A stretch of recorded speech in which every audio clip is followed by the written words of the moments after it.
तो देखिए बच्चों, ये हमने बेसिक बेसिक चीजें देख ली, और मैं आपको चीजें अगर बताऊं तो वेलोसिटी और एक्सेलरेशन के अभी तक जब वन डायमेंशन पढ़ रहे थे तो या तो वेलोसिटी के अपोजिट एक्सेलरेशन होता था, या तो वेलोसिटी की डायरेक्शन में एक्सेलरेशन होता था, है ना। ये दो ही चीजें पॉसिबल होती थी। लेकिन अब यहाँ पे टू डायमेंशन है तो एक्सेलरेशन और वेलोसिटी के बीच में कुछ एंगल भी हो सकता है ना, उसको हम समझते हैं। तो यहाँ पे आप चाहो तो ऊपर ऐसे हेडिंग डाल लो, acceleration and velocity in 2D और 3D, 2D एंड 3D।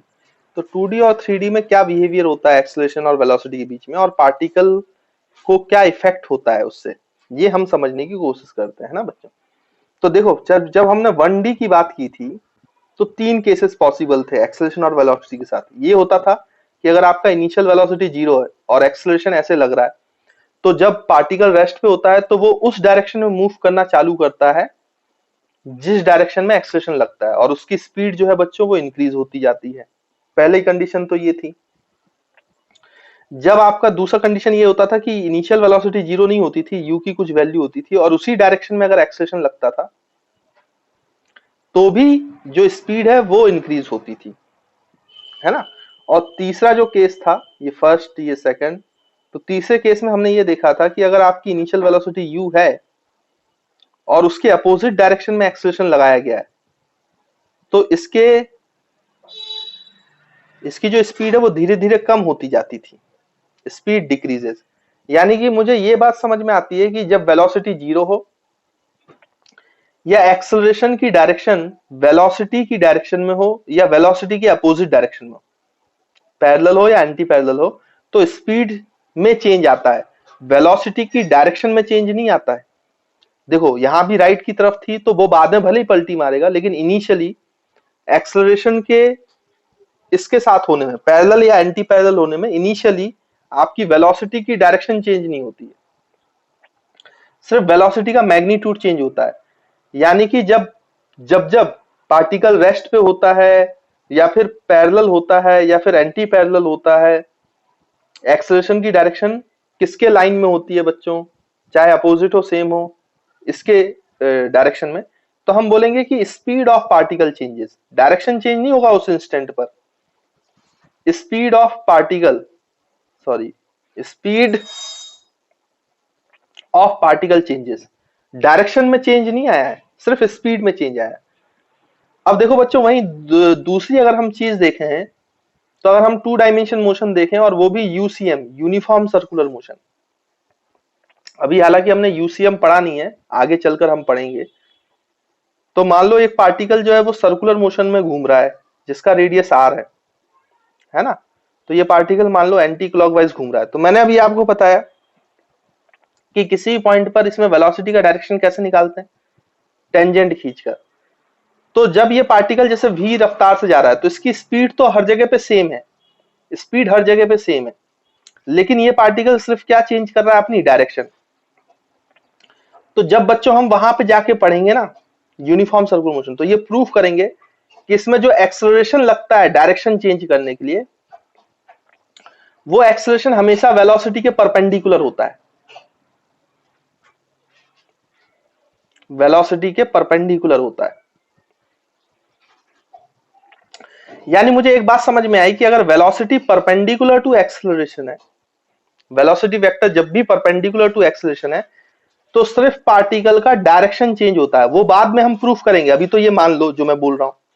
तो डायरेक्शन तब चेंज होगा जब तक एक्सेलरेशन की डायरेक्शन वेलोसिटी के परपेंडिकुलर होगी, और स्पीड तब चेंज होगा जब वेलोसिटी वेक्टर एक्सेलरेशन वेक्टर के पैरेलल होगा, मतलब पैरेलल हो या एंटी पैरेलल हो, या फिर इनिशियल रफ्तार जो है वो 0, तब सिर्फ स्पीड चेंज होगी, वेलोसिटी का मैग्नीट्यूड, इंस्टेंटेनियस मैग्नीट्यूड चेंज होगा। और अगर परपेंडिकुलर है तो डायरेक्शन चेंज होगा, मतलब वेलोसिटी का पैरेलल वाला, वेलोसिटी के पैरेलल वाला एक्सेलरेशन का कंपोनेंट वेलोसिटी की स्पीड चेंज कराएगा, और वेलोसिटी के परपेंडिकुलर वाला एक्सेलरेशन उसकी डायरेक्शन चेंज कराएगा।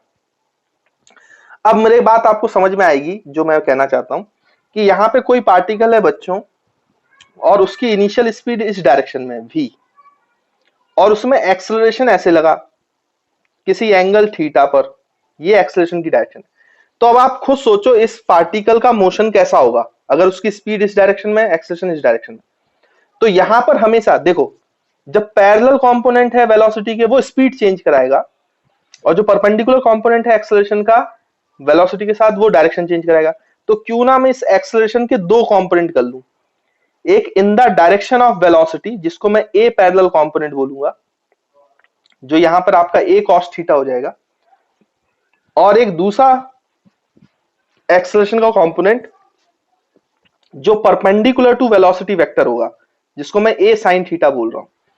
तो अब आप खुद देखो, ये एक्सेलरेशन को छोड़कर आप इस एक्सेलरेशन को हमेशा दो पार्ट में चेंज कर लिया करो। एक्सेलरेशन किसी भी एंगल पे हो तो उसके दो कंपोनेंट कर लिया करो, एक a parallel which is parallel to velocity vector, and a का दूसरा component which is perpendicular to velocity vector. तो पैरेलल वाला वेक्टर क्या कराएगा कि वेलोसिटी में चेंज लाएगा, स्पीड में चेंज लाएगा, ये स्पीड चेंज करेगा जो पैरेलल वेक्टर है ना। तो आपका जो ए पैरेलल है, a parallel changes speed of particle, तो ये स्पीड में चेंज लाएगा। और जो ए परपेंडिकुलर है वो चेंज कराएगा डायरेक्शन। तो अब किसी भी एक एंगल पर है तो दोनों चेंज होते हैं बच्चों, आपका डायरेक्शन भी चेंज होगा अब इस पार्टिकल की, स्पीड भी चेंज होगी। मतलब ये है, देखो इसकी स्पीड ऐसे बढ़ रही होगी और पार्टिकल की डायरेक्शन भी चेंज हो रही है इस ए की डायरेक्शन में, देखो आप। तो इस तरीके का ये कर्व पाथ लेगा, मतलब ये टू डायमेंशनल मोशन हो गया, है ना। तो किसी भी पाथ पर अगर आपका बीच का कोई एंगल है वेलोसिटी वेक्टर और एक्सेलरेशन वेक्टर में, तो हमेशा एक्सेलरेशन को दो कंपोनेंट में तोड़ लिया करो उसको एनालाइज करने के लिए। एक पैरेलल कंपोनेंट में जो स्पीड को चेंज कराएगा, और एक परपेंडिकुलर कंपोनेंट में जो डायरेक्शन में चेंज लाएगा। तो इस वाले केस में आप दोनों चेंज होते हैं, वेलोसिटी भी चेंज होती है और डायरेक्शन भी चेंज होती है। तो जो आपका ए नेट एक्सेलरेशन है वो ए पैरेलल और ए परपेंडिकुलर का क्या है बच्चों, वेक्टर सम होगा। तो ये 90 डिग्री पर है, तो आप नेट एक्सेलरेशन जो है वो आप लिख सकते हो, it is root over parallel acceleration का कंपोनेंट का स्क्वायर प्लस परपेंडिकुलर एक्सेलरेशन के कंपोनेंट का square, parallel to velocity vector and perpendicular.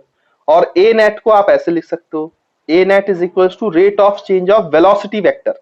Velocity vector क्यों, क्योंकि ये दोनों चेंज कराएगा, मैग्नीट्यूड भी और डायरेक्शन भी। लेकिन आप ऐसे लिख सकते हो अगर आप पैरेलल डायरेक्शन को लिखना चाहे, ए पैरेलल अगर आपको लिखना है तो बच्चों ये सिर्फ स्पीड को चेंज कर रहा है, तो इसको ऐसे लिखा जा सकता है, डी वी वेक्टर का magnitude by D T. Magnitude मतलब स्पीड चेंज कर रहा है, तो वो जो स्पीड चेंज करा रहा है वो कौन सा कंपोनेंट है, ए पैरेलल। और नेट में दोनों चेंज हो रहा है, स्पीड भी चेंज हो रहा है और डायरेक्शन भी चेंज हो रहा है। और ए नेट को निकालने का ये तरीका है ना। आई होप आपको क्लियर है। तो अगर आपको ए पैरेलल दिया है और आपको ए परपेंडिकुलर निकालना है, तो ए नेट का स्क्वायर माइनस ए पैरेलल का स्क्वायर कर दो, तो ए परपेंडिकुलर स्क्वायर निकल जाएगा। तो इन दोनों में से कोई भी दो चीजें दी गई हो और तीसरी चीज पूछी गई हो तो आप इस तरीके से इनको निकाल सकते हैं ना। तो आई होप बच्चों आपको ये एक्सेलरेशन और वेलोसिटी में दोनों की डायरेक्शन में अंतर समझ में आया होगा, और कब कैसा मोशन होगा ये भी आपको क्लियरली समझ में आया होगा, है ना। तो पैरेलल क्योंकि स्पीड चेंज करता है तो D magnitude of velocity vector upon dt लिख सकते हैं, और नेट एक्सेलरेशन को dv वेक्टर अपॉन dt लिखते हैं, क्योंकि ये नेट दोनों चेंज करा रहा है, magnitude as well as direction. But parallel सिर्फ किसको चेंज कराता है, स्पीड को, है ना। इसलिए वहां पे स्पीड का डिफरेंशिएशन किया गया। तो आई होप बच्चों आपको ये कॉन्सेप्ट भी क्लियर है। तो स्टूडेंट्स मैंने आपको ये बता दिया है कि वेलोसिटी और एक्सेलरेशन में कुछ एंगल होता है, तो आप एक्सेलरेशन को दो उसमें तोड़ दो, एक पैरेलल और एक परपेंडिकुलर। तो पैरेलल वाला उसकी स्पीड में चेंज लाएगा, और परपेंडिकुलर वाला जो कंपोनेंट है एक्सेलरेशन का वेलोसिटी से, वो उसकी डायरेक्शन में चेंज लेके आएगा ना। तो नेट एक्सेलरेशन आप ए को ऐसे भी लिख सकते हो, पैरेलल कंपोनेंट का स्क्वायर प्लस परपेंडिकुलर कंपोनेंट का स्क्वायर, या a net change of rate of change of velocity vector upon time, या फिर आप पैरेलल वेक्टर क्योंकि स्पीड में चेंज लाता है तो rate of change of speed by time. तो ए पैरेलल को ऐसे भी लिखा जा सकता है ना, इसलिए यहाँ पे मॉड लगा दिया स्पीड को बताने के लिए। अच्छा एक चीज और है बच्चों, कि जैसे मान लीजिए कि आपकी वेलोसिटी ये है v, और एक्सेलरेशन आपने ऐसे लगाया, तो इसका स्पीड भी चेंज होगा, डायरेक्शन भी चेंज होगा, लेकिन कब तक। तो आपको समझ में आ रहा होगा कि ये तो ऐसे मुड़ेगा, एक्सेलरेशन ऐसे लगा रहा है, तो ऐसे मुड़ेगा, ऐसे मुड़ेगा, मुड़ेगा, और फाइनली ये जो वेलोसिटी है ना बच्चों, ये एक्सेलरेशन की डायरेक्शन को अचीव करेगा।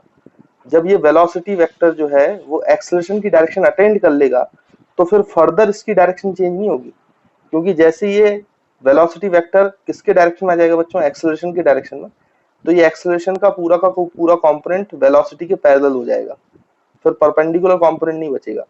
तो सिर्फ क्या चेंज होगी इसकी, अब स्पीड, डायरेक्शन नहीं चेंजेस, डायरेक्शन चेंज नहीं होता।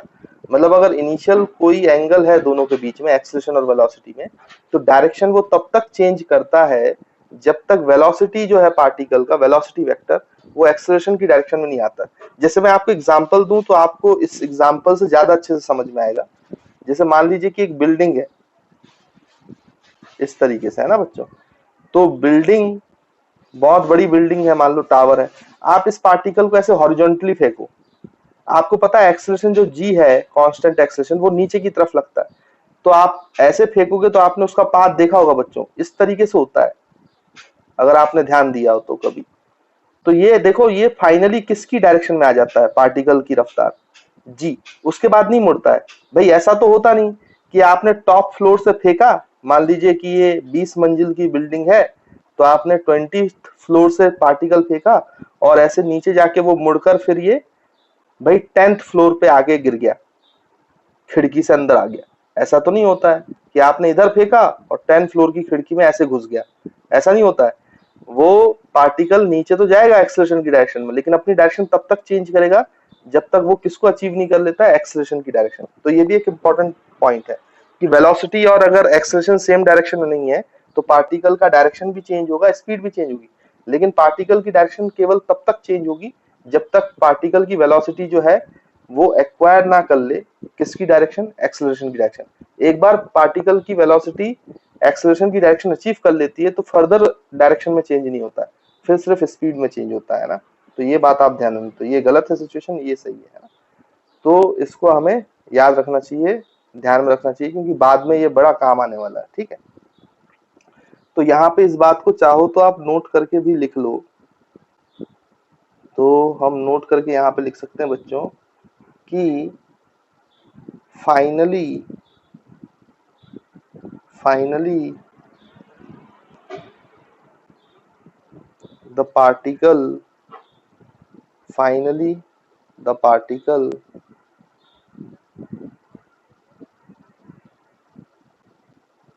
attains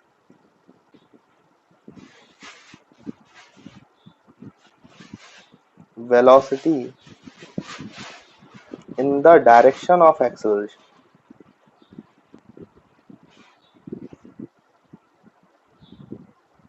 Direction of acceleration. Then there is no change in direction. Then there is no change in direction, only magnitude changes.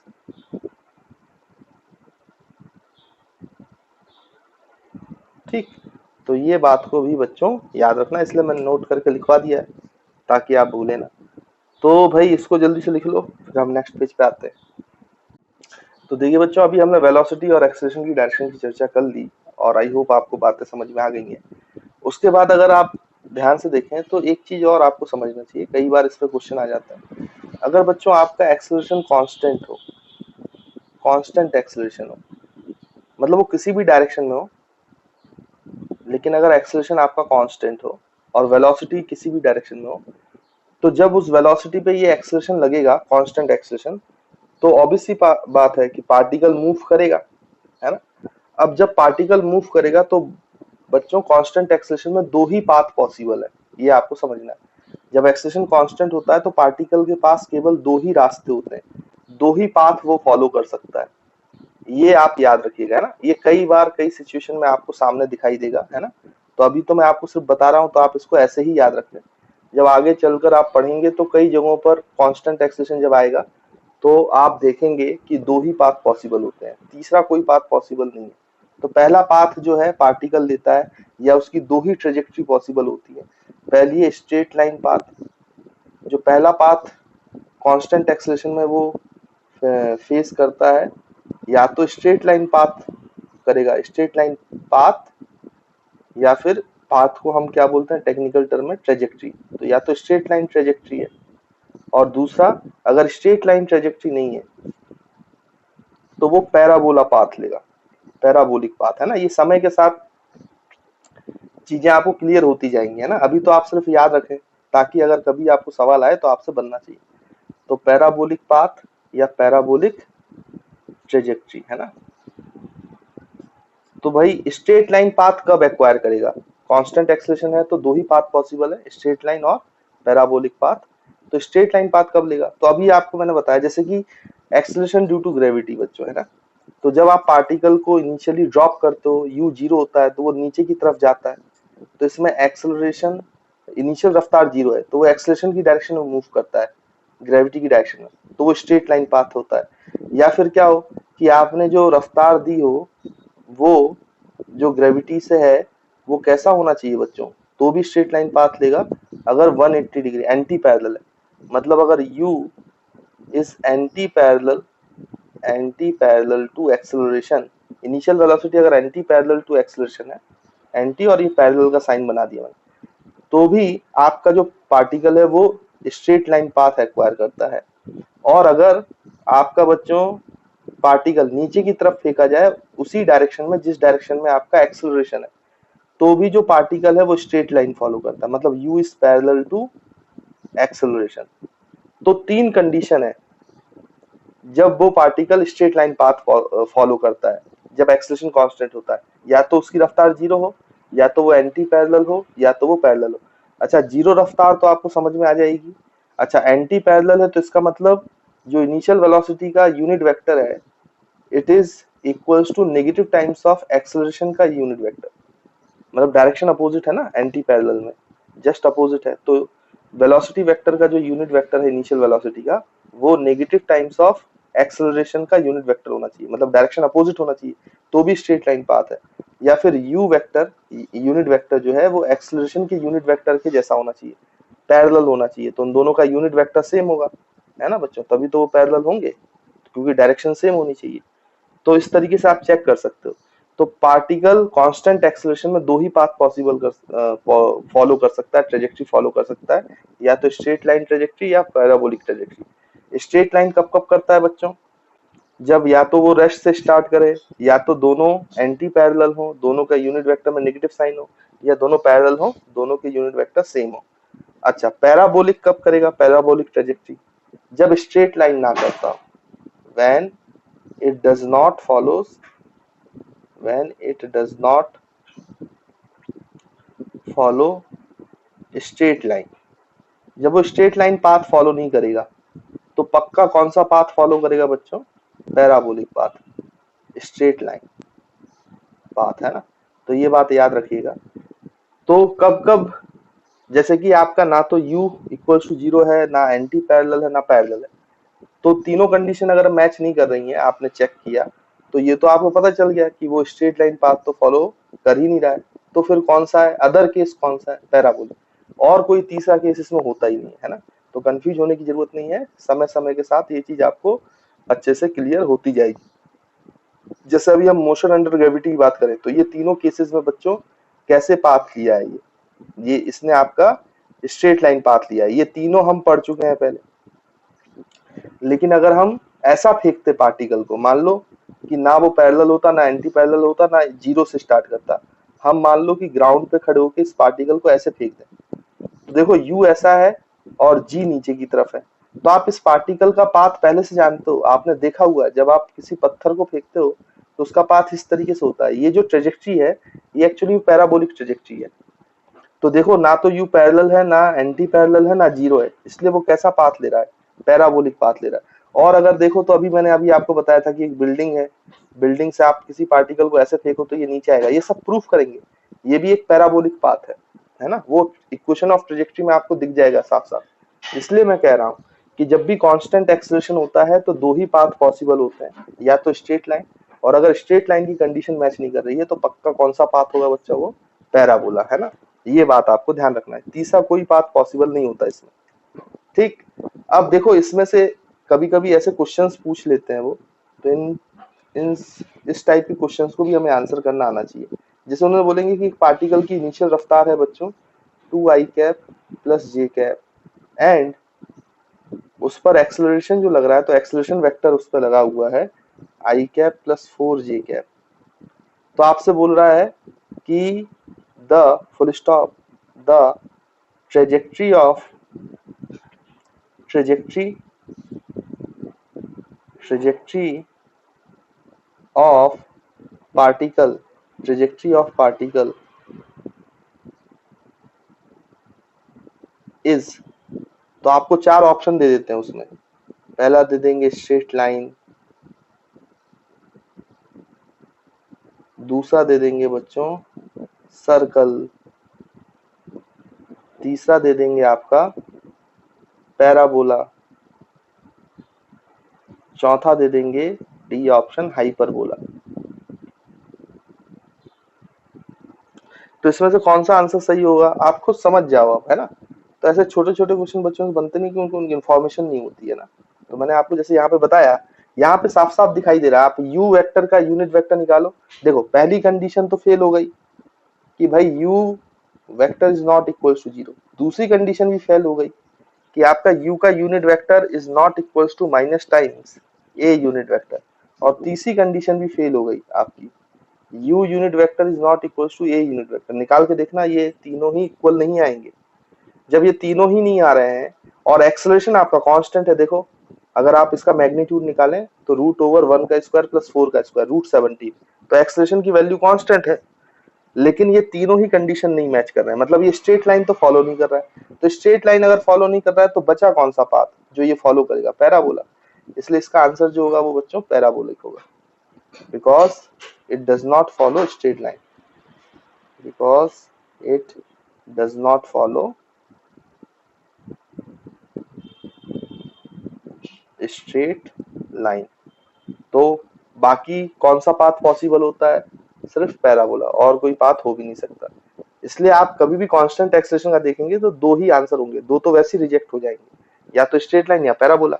Straight line check कर लो, तो अगर स्ट्रेट लाइन की condition satisfy करता है तीनों में से कोई भी तो वो स्ट्रेट लाइन पाथ करेगा, और नहीं करता है तो फिर पक्का पैराबोलिक पाथ एक्वायर करेगा, है ना बच्चों। तो आई होप आपको इस टाइप के क्वेश्चन भी बन जाएंगे। तो देखिए बच्चों आपको ये क्वेश्चन पूछा गया है, आपको इनिशियल वेलोसिटी वेक्टर दिया 3i cap plus 2j cap, acceleration vector दिया i cap plus j cap. आपसे बोला जा रहा है कि पैरेलल एक्सेलरेशन निकालें, परपेंडिकुलर एक्सेलरेशन निकालें। पैरेलल मतलब parallel to velocity vector, perpendicular मतलब परपेंडिकुलर टू वेलोसिटी वेक्टर, और नेट तो आपको यहाँ दिया है, उसका मैग्नीट्यूड निकालना तो बहुत आसान है। वेक्टर दिया है उसका मैग्नीट्यूड निकाल लो। सबसे पहले तो आप सेकंड केस ही सॉल्व कर लो जो पूछा गया है, नेट का मैग्नीट्यूड। तो ए नेट का जो मैग्नीट्यूड होगा बच्चों वो ए के बराबर है, तो इसका मैग्नीट्यूड निकालोगे 1 का स्क्वायर 1 प्लस 1, तो ये आ जाएगा √2 मीटर पर सेकंड स्क्वायर। ऐसा यूनिट में चल रहा है सब, है ना। तो ये हमने निकाल दिया। फिर हमें पहला पैरेलल निकालना है, तो हम कैसे निकालेंगे भाई। देखो आपका मान लो ये वेलोसिटी वेक्टर ऐसा था इस डायरेक्शन में, और एक्सेलरेशन वेक्टर जो है वो ना तो पैरेलल है ना एंटी पैरेलल है, वो किसी एक एंगल पे होगा, मान लो वो एंगल थीटा है। तो ये आपका एक्सेलरेशन वेक्टर है बच्चों, है ना। तो आपको पता है कि मुझे पैरेलल निकालना है, यानी इसका वो कंपोनेंट जो यू के डायरेक्शन में है उसको आप ए पैरेलल बोलते हो ना। और अगर ये थीटा के साथ है तो कंपोनेंट करो, वेक्टर तो सीखा ही है आपने बच्चों। तो ये ए कॉस थीटा है, और इसका परपेंडिकुलर जो कंपोनेंट है वो ए परपेंडिकुलर, तो उसको आप ए साइन थीटा लिख सकते हो, लेकिन ए परपेंडिकुलर है उसको हमें निकालना है। लेकिन ए पैरेलल तो ए कॉस थीटा है, ये तो आप समझते हो, वेक्टर में हम पढ़ चुके हैं। और वेक्टर में ए कॉस थीटा आप निकालना जानते हो बच्चों, ये मैं निकलवा चुका हूँ पहले भी। मतलब किसी भी वेक्टर का दूसरे वेक्टर के along component A cos theta कैसे निकालते थे, डॉट प्रोडक्ट, आपको याद होगा। तो यहाँ पे आप you vector dot A vector करो जरा, तो ये आएगा यू का मैग्नीट्यूड ए का मैग्नीट्यूड इनटू कॉस थीटा। तो आपको तो ए कॉस थीटा चाहिए ना, ए पैरेलल आपका ए कॉस थीटा, तो ए पैरेलल जो है बच्चों वो ए कॉस थीटा के बराबर है। तो यहाँ से आपको क्या करना पड़ेगा, u को डिवाइड करना पड़ेगा। तो u vector dot A vector divide by u का मैग्नीट्यूड। तो देखो a पैरेलल आ जाएगा आपका, u vector dot A vector dot product करो, 3 into 1 तो 3 प्लस 2 into 1, तो बच्चों ये 2 divide by magnitude of u। तो u वेक्टर का मैग्नीट्यूड √3 का स्क्वायर 9 प्लस रूट ओवर 4 का 2 का स्क्वायर 4, तो ये आ जाएगा बच्चों 5/√13 लो मीटर पर सेकंड स्क्वायर। तो ये आपका आंसर आ गया भाई। कौन सा आ गया? ए पैरेलल। इसमें तो कोई दिक्कत है ही नहीं भाई, है ना, ये हमें समझ में अच्छे से आता है।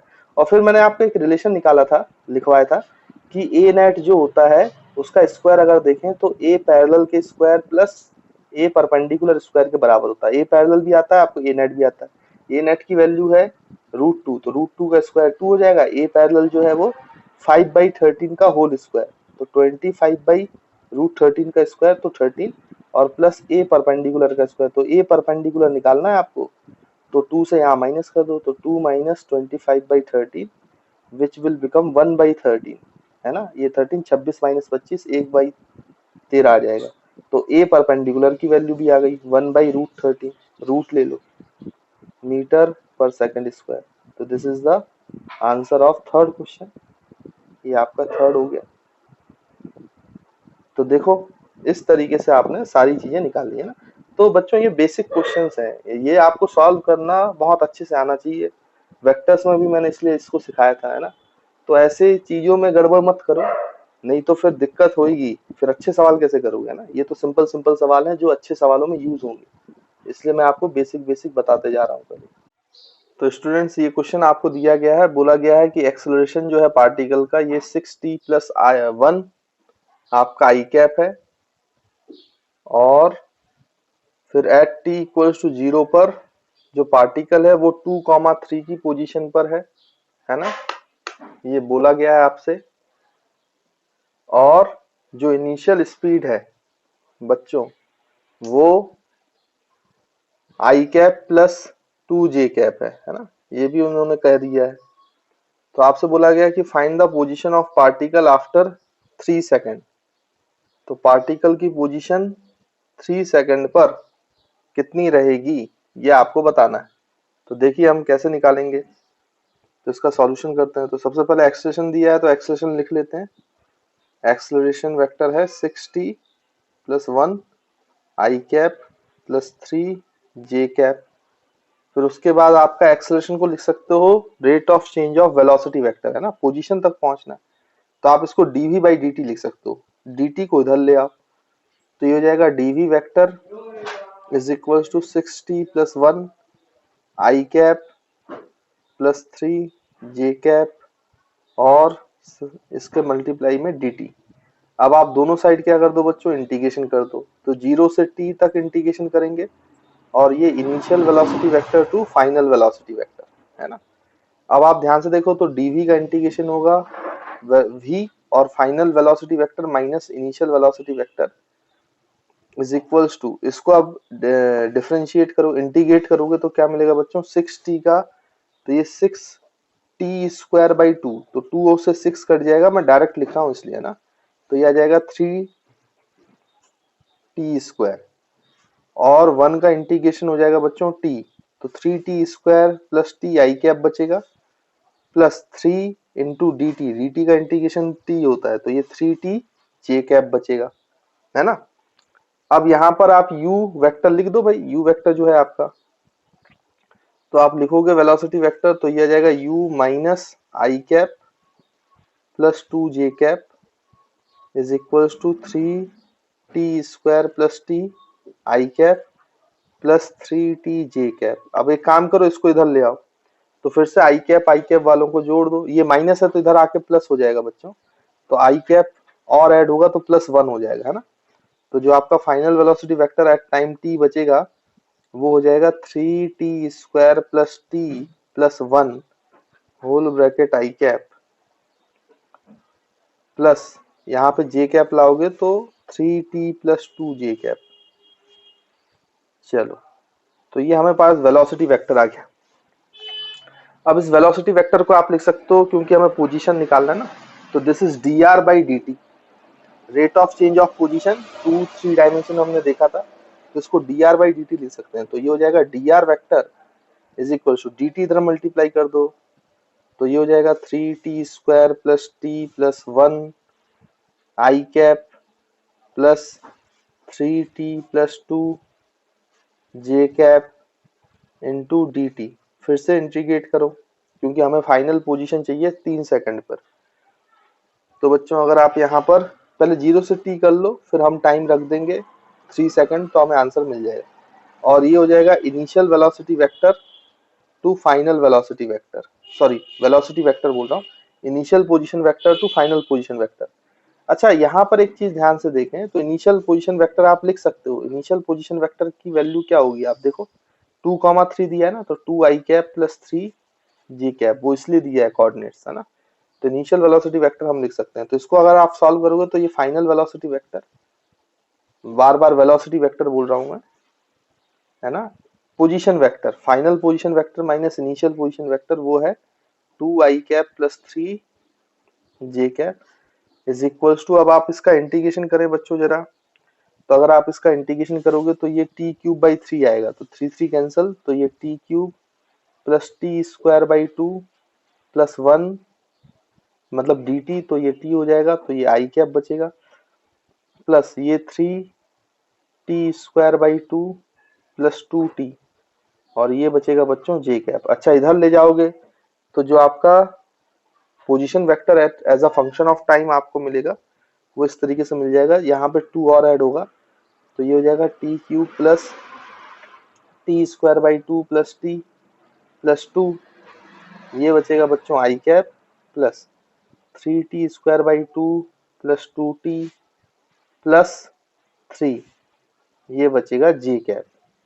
अब आपको जो है at T equals to 3 seconds निकालना है, तो टी की जगह आप 3 सेकेंड डाल दो, तो position vector T equals to 3 second, जो पोजीशन ऑफ पार्टिकल वो आपको मिल जाएगा बच्चों। तो यहाँ पे आप 3 डालें हर जगह पर, तो देखो ये हो जाएगा 3 का क्यूब, तो बच्चों 27, फिर ये 3 का स्क्वायर 9/2, तो ये हो जाएगा प्लस 4.5 प्लस 3 प्लस 2, तो ये बनेगा बच्चों आई कैप, फिर प्लस यहाँ पे 9 इंटू 3 27, है ना, तो 27/2 जो है वो हो जाएगा आपका कितना बच्चों 13.5, है ना, 27/2 13.5 ही होगा, और ये 2 इंटू 3 तो प्लस 6 और प्लस 3 जे कैप।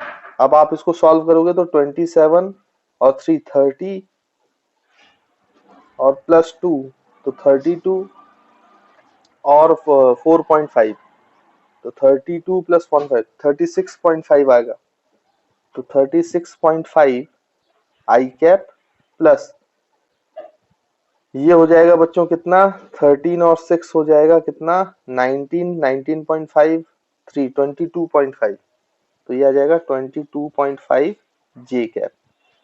तो 36.5 I cap plus 22.5 J cap, this is the final position vector of the particle at 3 seconds. और अगर आपको कोऑर्डिनेट लिखना है तो पोजीशन अगर लिखनी है कोऑर्डिनेट के टर्म्स में तो 36.5 कॉमा 22.5। तो आई होप आपको बच्चों क्लियर होगा कि इस टाइप का सवाल कैसे किए जाते हैं। देखो इन सवालों को जब आता है तो ऐसा नहीं है कि आपके कॉन्सेप्चुअली ये नहीं बनेगा, कॉन्सेप्चुअली तो ये आपको सवाल बन जाता है, बट कैलकुलेशन आपको करनी पड़ती है। तो आप ये देखना पड़ेगा आपको कि आपसे कैलकुलेशन में कोई एरर ना हो, मतलब यहाँ पर आपसे कैलकुलेशन एरर होने के चांसेस ज्यादा होते हैं ना, तो अच्छे से इंटीग्रेशन करिएगा, है ना, अच्छे से कॉन्सेप्ट अप्लाई करिएगा, बाकी कोई दिक्कत नहीं होती। तो देखिए बच्चों आपको ये क्वेश्चन पूछा गया है, इसमें बोला गया है body of mass 1 kg is acted upon a force, उस पर ये फोर्स लग रहा है, ये दिया हुआ है 2 sin 3 pi t 3 cos 3 pi t i cap j cap, find its position at t equals to 1, तो 1 सेकंड पे आपको उसकी पोजीशन बताना है। और ये बोला गया है कि if at t equals to 0 it is at rest, तो आपको बोला गया है कि रेस्ट पे था वो जब t जो समय था वो 0 था। अब ये 4 ऑप्शन भी दिए हुए हैं, आपको सही ऑप्शन आपको बताना है। तो बेसिकली फोर्स दिया है, तो आपको हालांकि 9th में इतना तो पता ही होगा कि जो फोर्स है उससे आप एक्सेलरेशन लिख सकते हो, क्योंकि फोर्स होता है मास इनटू एक्सेलरेशन, और मास आपको दिया हुआ है, तो एक्सेलरेशन जो होगा वो आप लिख सकते हो acceleration vector is equals to force vector by mass. अच्छा मास 1 kg है तो टेंशन लेने की जरूरत है ही नहीं, जो फोर्स है वही एक्सेलरेशन हो जाएगा, तो हम लिख लेते हैं एक्सेलरेशन आपको दे दिया है इनडायरेक्टली, तो 2 sine 3 pi T I cap plus 3 cos 3 pi T J cap. तो यहाँ पे अगर ये मिल गया है आपको तो एक्सेलरेशन को लिख सकते हो आप dv बाई dt। तो dv वेक्टर बाई dt, तो dt इधर मल्टीप्लाई कर दो भाई, है ना। तो 2 sine 3 pi T I cap plus 3 cos 3 pi T J cap और मल्टीप्लाइड बाई dt। अच्छा, हमें अब वेलोसिटी निकालना है एट एनी टाइम t, तो यहाँ पे इंटीग्रेशन कर दो। तो 0 से t, 0 टाइम पर रेस्ट पे था तो वेलोसिटी 0 थी इनिशियल, ये आपको समझ में आ रहा है। और t टाइम पर जो वेलोसिटी है वो v वेक्टर है मान लो। तो यहाँ से velocity vector at any time t मिल जाएगा आपको। कितना मिल जाएगा, इसको आप अब इंटीग्रेट कर लो बच्चों। तो इसका इंटीग्रेशन होगा साइन का माइनस कॉस, है ना। तो ये हो जाएगा -2 cos 3 pi T I cap divide by, जो t का कोफिशिएंट है वो डिवाइड हो जाता है। ये सब आपको पता है, इंटीग्रेशन में नहीं सिखा रहा हूँ यहाँ पर, है ना। तो इंटीग्रेशन करना आना चाहिए। वैसे ये 3 कॉस, कॉस का क्या हो जाएगा बच्चों, साइन। इंटीग्रेशन करेंगे ना तो कॉस का साइन हो जाएगा sine 3 pi T J cap divide by 3 pi. तो यहाँ से 3 और ये 3 कैंसिल हो गए। अच्छा, इसमें लिमिट भी लगेगी लेकिन, है ना। तो लिमिट लगेगी 0 से t। तो अब इसको सॉल्व करो, लिमिट लगाओ। तो बच्चों लिमिट लगाओगे तो आपको क्या मिलेगा, देखो पहले यहाँ पे t रखो तो ये वाला तो टर्म वही रहेगा, यानी कि -2 cos 3 pi T into J cap divide by 3 पाई, है ना। जब t रखोगे तो यही आएगा, ये भी t रखोगे तो ये भी यही आएगा। तो प्लस, अब 3 तो कट गया है तो sine 3 pi T by J cap, है ना बच्चों। तो इस तरीके से आएगा डिवाइड बाई 3 कट चुका है तो यहाँ पे बचेगा केवल पाई। उसके बाद फिर माइनस साइन लगता है बीच में, आपको पता है। तो यहाँ पे आप 0 रखो तो cos 0 की वैल्यू हो जाती है बच्चों 1। और क्योंकि ये माइनस साइन है और ये माइनस इसका भी आएगा तो माइनस माइनस हो जाएगा प्लस, है ना। तो मैं डायरेक्ट लिख रहा हूँ, तो 2 अपॉन cos 0 हो गया 1, तो ये बचेगा 2 अपॉन 3 पाई। बच्चा ये मिस कर जाता है, वो इतना ही लिख लेता है, ये 0 लगाना भूल जाता है लिमिट में, इसलिए उसका आंसर नहीं आता है। तो आपको ये गलती नहीं करनी है।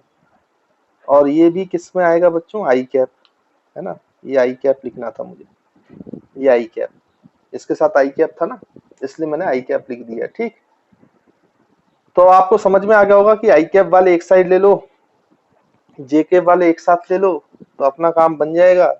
अच्छा, इसके बाद माइनस ये भी रखोगे, यहाँ भी 0 रखोगे, लेकिन साइन 0 जो है वो 0 होता है, इसलिए मैं इसको नहीं लिख रहा हूँ यहाँ पर, है ना। तो उसको नहीं लिखा जा रहा। अच्छा, इसको बोलते हैं rate of change of position dr vector, और dt वहां मल्टीप्लाई कर दो तो ये क्या हो जाएगा बच्चों, देखो यहाँ से अगर आप कॉमन लोगे तो इन दोनों से आई कैप कॉमन ले लो, तो ये हो जाएगा 2/3 पाई -2 cos 3 pi t divide by 3 पाई, और ये पूरा आई कैप हो जाएगा, और plus sign 3 pi T into J cap by pi. अच्छा बच्चों, ये पूरा ब्रैकेट और यहाँ पे ये dt dr बाई dt करेंगे ना। अब फिर से इंटीग्रेशन करो आप, ठीक है बच्चों। तो अगर आप फिर से इंटीग्रेशन करोगे तो ये रेस्ट से ओरिजिन से मान लेते हैं r वेक्टर तक, position vector at time t1 हमें निकालना है, और यहाँ पे इंटीग्रेशन कर देते हैं 0 से t तक। तो 0 से t तक इंटीग्रेशन हो जाएगा, ठीक है। तो ये बचेगा बच्चों r वेक्टर। तो पोजीशन वेक्टर क्या आ जाएगा, आप देखो यहाँ पर, इसको अगर आप इंटीग्रेट करोगे तो क्या आएगा बच्चों, देखिए इंटीग्रेशन करिए तो यहाँ dt से मल्टीप्लाई होगा तो यहाँ पे टाइम मिल जाएगा, मैं लिमिट भी रखते जा रहा हूँ साथ में। तो यहाँ dt का इंटीग्रेशन t और t माइनस 0 तो t बचेगा, तो ये बचेगा 2t बाई 3 पाई। देखो 2t बाई 3 पाई, है ना। फिर बीच में माइनस साइन, अब यहाँ पे cos का इंटीग्रेशन होगा तो कितना होगा बच्चों, cos का इंटीग्रेशन साइन होता है, तो -2 साइन अच्छा ये माइनस आएगा ना कॉस का, अच्छा कॉस का साइन होता है माइनस साइन नहीं होता, तो मैं डायरेक्ट लिखा हूँ बच्चों, ध्यान देना इस बात पे। तो 3πt बाई, अच्छा 3π फिर नीचे आएगा तो ये 3π का होल स्क्वायर हो जाएगा। देखो आप 3π का होल स्क्वायर है ना बच्चों। और इसमें अगर आप लिमिट डालोगे तो t की जगह t डालोगे तो यही बनेगा, और माइनस t की जगह 0 डालोगे तो साइन 0 0 होता है, उसको लिखने की जरूरत है नहीं, इसलिए हम उसको नहीं लिख रहे हैं। तो ये पूरा ब्रैकेट में क्या आएगा बच्चों, ये आई कैप, ठीक है। उसके बाद फिर प्लस, अब इसका इंटीग्रेशन, तो अगर आप इसका इंटीग्रेशन करोगे तो ये हो जाएगा साइन,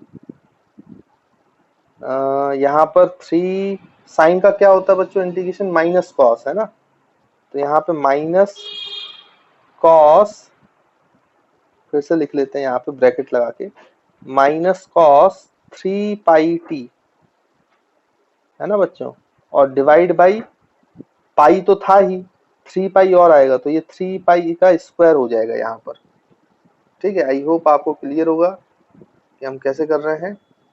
चलो तो ये 3π स्क्वायर हो गया, और अब इसमें टाइम की लिमिट लगाओ 0 से t, तो जब t रखोगे तो ये वही रहेगा, इसमें तो कोई दिक्कत है नहीं। और माइनस जब आप 0 करोगे, माइनस बच्चों यहाँ पे क्या करना पड़ेगा आपको, 0, तो माइनस माइनस हो जाएगा प्लस, और cos 0 होता है 1, तो ये हो जाएगा 1 बाई, यहाँ पे पहले से क्या था ये 3π स्क्वायर, तो 1 बाई 3π स्क्वायर, ये आंसर आएगा। ये लिमिट लगाया और बाहर जो है वो जे कैप, तो बाहर आपका जे कैप आ गया, तो ये आपका पोजीशन वेक्टर आया। अच्छा पोजीशन वेक्टर कब निकालने को बोला है, at t equals to 1 second, तो पोजीशन वेक्टर की value t equals to 1 second पे निकालना है, तो 1 सेकेंड की वैल्यू रख दो आप, टाइम 1 रख दो, तो यहाँ पे अगर 1 सेकेंड रखेंगे तो ये 2/3π आएगा, है ना बच्चों। और ये यहाँ पे टाइम की वैल्यू 1 रख देंगे तो ये 3π बच जाएगा। अच्छा साइन 3π की वैल्यू कितनी होती है बच्चों, बताइए, साइन 3π की वैल्यू आप जानते हो, तो साइन 3π की वैल्यू होती है 0, तो लिखने की जरूरत है नहीं, तो ये आई कैप, फिर यहाँ पे बीच में जो है आपका प्लस साइन, अब यहाँ पे t की जगह 1 डालो, तो t की जगह अगर आप 1 डालोगे तो यहाँ पे कितना बचेगा बच्चों, देखो t की जगह अगर हम 1 डालें तो ये हो जाएगा कितना, cos 3π। अच्छा cos 3π की वैल्यू मतलब cos 270 है ना, तो cos 270 की वैल्यू कितनी होगी बच्चों, बोलिए।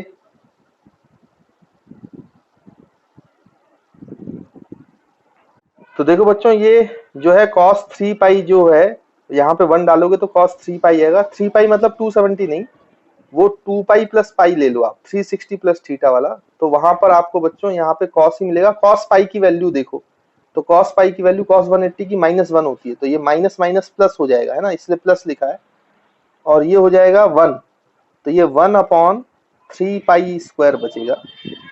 और यहाँ पर अगर आप डालोगे, यहाँ पे तो टाइम है ही नहीं, तो ये भी 1/3π स्क्वायर है, तो 1/3π स्क्वायर प्लस 1/3π स्क्वायर, तो ये 2/3π स्क्वायर हो जाएगा जे cap.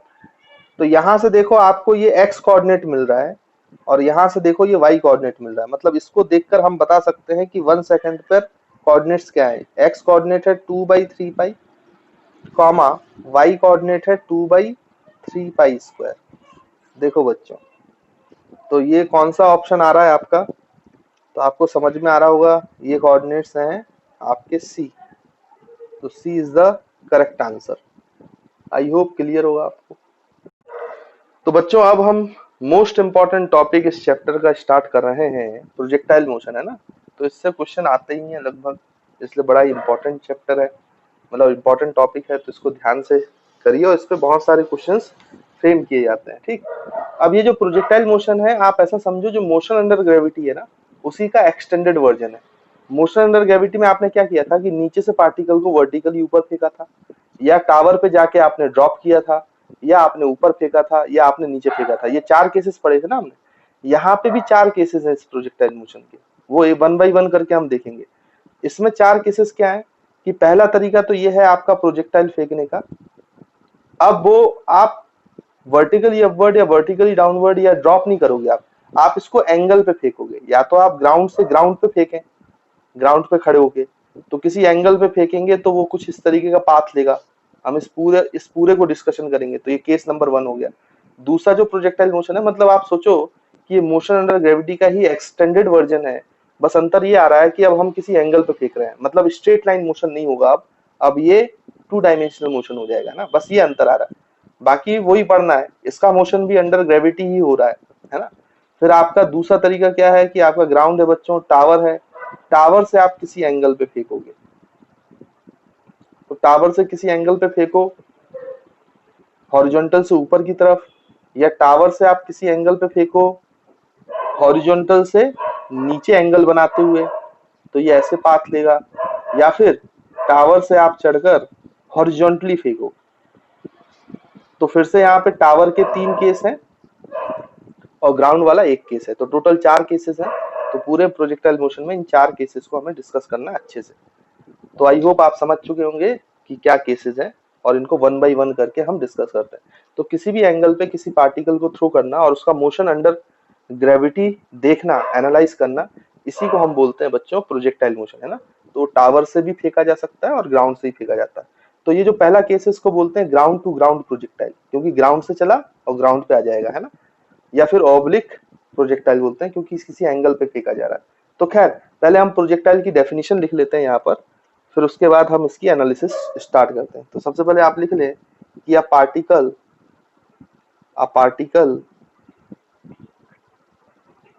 a particle which is thrown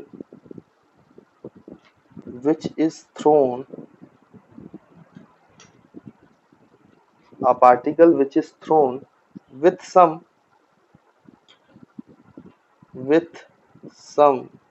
velocity making an angle with the horizontal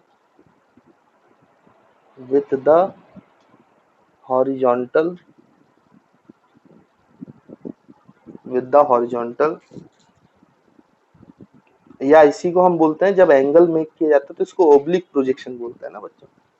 तो इसको आप लिख लो यहाँ पर ब्रैकेट में कि जो एंगल हॉरिजॉन्टल के साथ मेट करके फेंका जाता है उसको ऑब्लिक प्रोजेक्शन भी बोला जाता है ना। तो कहीं पर ये शब्द आ जाए तो आपको पता होना चाहिए ऑब्लिक प्रोजेक्शन का मतलब। तो oblique projection is known as projectile,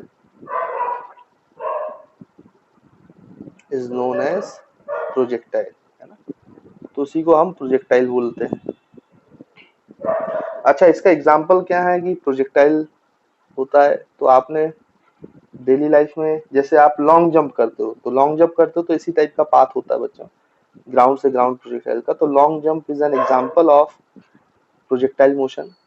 या फिर जेवलिन थ्रो, है ना, जेवलिन थ्रो आपने देखा होगा, भाला फेंक, तो ये भी है शॉर्ट पुट, मतलब बहुत सारे हैं इस तरीके के, आपको रोजमर्रा की जिंदगी में काफी एग्जांपल्स दिखते हैं।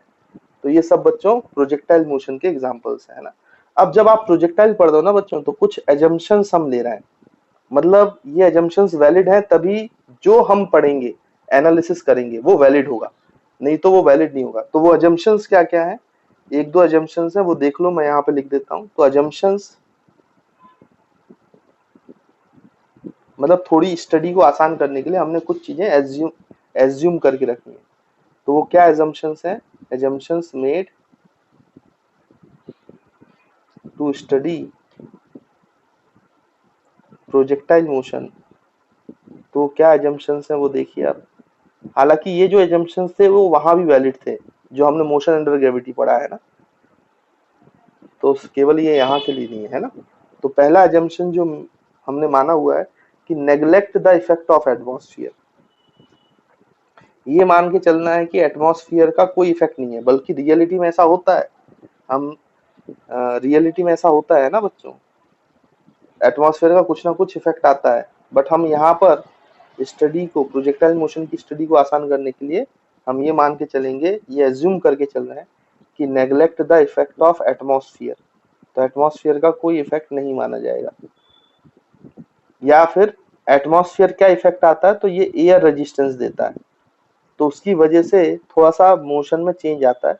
बट हम एटमॉस्फेयर के इफेक्ट को नेग्लेक्ट कर रहे हैं, इसका मतलब हम एयर रेजिस्टेंस जैसी कोई चीज नहीं मान रहे हैं कि यहाँ पे एटमॉस्फेयर ही नहीं है तो वहां पे कोई भी एयर रेजिस्टेंस उसको नहीं महसूस होगा, तो वो जो हम एनालिसिस करेंगे वैसा पाथ वो फॉलो करेगा, है ना। ये एजम्पशन है। सेकंड एजम्पशन ये है बच्चों कि take the value of G, take the value of G, take the value of G always constant. तो कई बार बच्चे बोलते हैं कि सर आपने जी की वैल्यू कांस्टेंट एज्यूम कर रही हो, इस हिसाब से तो आप एज्यूम कर रहे हो, एजम्पशन है, लेकिन हमने तो ये पढ़ा है कि जी की वैल्यू हमेशा कांस्टेंट ही होती है। तो बच्चों जब मैंने आपको जी की वैल्यू कांस्टेंट बताया था, मैंने कहा था वो नियर द सरफेस होती है, जब आपने हाइट को नेग्लेक्ट किया था, नियर द सरफेस। एक्चुअल में ये जी की वैल्यू चेंज होती है, ये मैं आपको बताऊंगा ग्रेविटेशन में। जब हम ग्रेविटेशन वाला चैप्टर पढ़ेंगे तो उसमें आपको देखेंगे वेरिएशन ऑफ जी। तो जब आप हाइट में ऊपर जाते हो तो भी जी चेंज होता है, डेप्थ में नीचे आते हो तो भी जी चेंज होता है, और अर्थ की सरफेस पे अलग अलग जगह जाओगे तो भी जी चेंज होगा। इसलिए इसको अजम्पशन में माना गया है कि जी की वैल्यू हमेशा आपको कांस्टेंट माननी है, तो जो चीजें हम पढ़ रहे हैं वो वैलिड है ना। तो इस सिर्फ ग्रेविटेशन के चैप्टर को छोड़कर बाकी आप जितने भी चैप्टर पढ़ोगे उन सब में जी को कांस्टेंट मानोगे, और सिर्फ ग्रेविटेशन वाले चैप्टर में ये जी जो होगा ये वेरिएबल होगा, है ना बच्चों। तो ऐसा आप लोग अभी ध्यान में रखो, बाद में इसका पूरा एनालिसिस कैसे वेरी करता है और उसको क्यों कांस्टेंट ले लेते हैं near the surface of earth, ये हम ग्रेविटेशन वाले चैप्टर में बहुत डीपली अच्छे से एनालाइज करेंगे, है ना। तो चलिए, तो ये दो एजम्पशंस हमें मानने थे, वो मैंने आपको बता दिया। तो एयर रेजिस्टेंस को नहीं मान के चलना है, एटमॉस्फेयर के इफेक्ट को हटा देना है, और जी की वैल्यू हमेशा कांस्टेंट माननी है, तो वो आपको वैसे भी पता है। चलिए, तो फिर हम आगे बढ़ते हैं। अब ग्राउंड टू ग्राउंड जो पहला प्रोजेक्टाइल है बच्चों, उसकी हम एनालिसिस करते हैं ना। तो पहले मैं आपको कुछ चीजें बताता हूँ, फिर उसकी मैथमेटिकल एनालिसिस करना चालू करते हैं। पहले हम थोड़ी सी इसकी क्वालिटेटिव स्टडी करते हैं, फिर क्वांटिटेटिव स्टडी करेंगे, है ना। तो ध्यान से देखो, तो जो पहला आपका प्रोजेक्टाइल मोशन है फर्स्ट, वो है ग्राउंड टू ग्राउंड प्रोजेक्टाइल, है ना बच्चों। ग्राउंड टू ग्राउंड प्रोजेक्टाइल या फिर लेवल टू लेवल प्रोजेक्टाइल भी बोलते हैं ना, जो भी है समझ तो जाओगे ही आप। ग्राउंड टू ग्राउंड प्रोजेक्टाइल, ठीक। अब होगा क्या इस ग्राउंड टू ग्राउंड प्रोजेक्टाइल में कि आप क्या करेंगे भाई, कि जहां से पार्टिकल को फेंका, मैंने आपको पहले ही बोला है, उसको आप मान लो ओरिजिन। अब क्योंकि यहाँ पे 2 डायमेंशन होने हैं तो वाई एक्सिस मान लो, और जो ग्राउंड है हॉरिजॉन्टल है उसको आप एक्स एक्सिस मान लो। अब जिस पॉइंट से आप बॉल को थ्रो कर रहे हैं उसको ओरिजिन मान लिया है आपने, तो यहाँ से मान लीजिए उसको इनिशियल रफ्तार यू से थ्रो किया, और ये हॉरिजॉन्टल के साथ थीटा एंगल बनाते हुए करा, ऑब्लिक प्रोजेक्शन है ना ग्राउंड टू ग्राउंड प्रोजेक्टाइल। तो आपको ये तो पता है कि इसका पाथ कुछ ऐसे होगा, है ना। प्रूफ करेंगे कि ये ट्रेजेक्ट्री क्या है, कैसी ट्रेजेक्ट्री होती है, तो ये ऐसे जाके फिर ग्राउंड पे गिर जाता है, ठीक। अब जैसे कि मैंने आपको पहले भी क्वेश्चंस जब मैं सॉल्व कर रहा था 2 डायमेंशन या 3 डायमेंशन मोशन, तो मैं, तो देखिए बच्चों इसके आगे हम कंटिन्यू करें तो यहाँ पे देखो ये प्रोजेक्टाइल मोशन होगा, ये आपको समझ में आ रहा होगा कि इस टाइप का कुछ पाथ होगा, है ना। कई बार आपने प्रैक्टिकली देखा भी होगा। अब क्या है कि मैंने जब आपको मोशन इन 2 डायमेंशन और 3 डायमेंशन पढ़ाया था, तो मैंने आपको एक बहुत अच्छी चीज बताई थी। मैंने कहा था कि जिस भी स्टूडेंट का 1 डायमेंशनल मोशन अच्छा होगा उसका 2 डायमेंशन अच्छा होना ही है, इसमें कोई शक वाली बात नहीं है। क्योंकि मैंने आपको बताया था कि उसमें भी जब हम इक्वेशंस को सॉल्व कर रहे थे तो ये देखा था कि हम अगर एक एक एक्सिस को इंडिविजुअली सॉल्व कर लें और उसको फिर मर्ज कर दें तो 2 डायमेंशनल मोशन या 3 डायमेंशनल मोशन बन जाता है।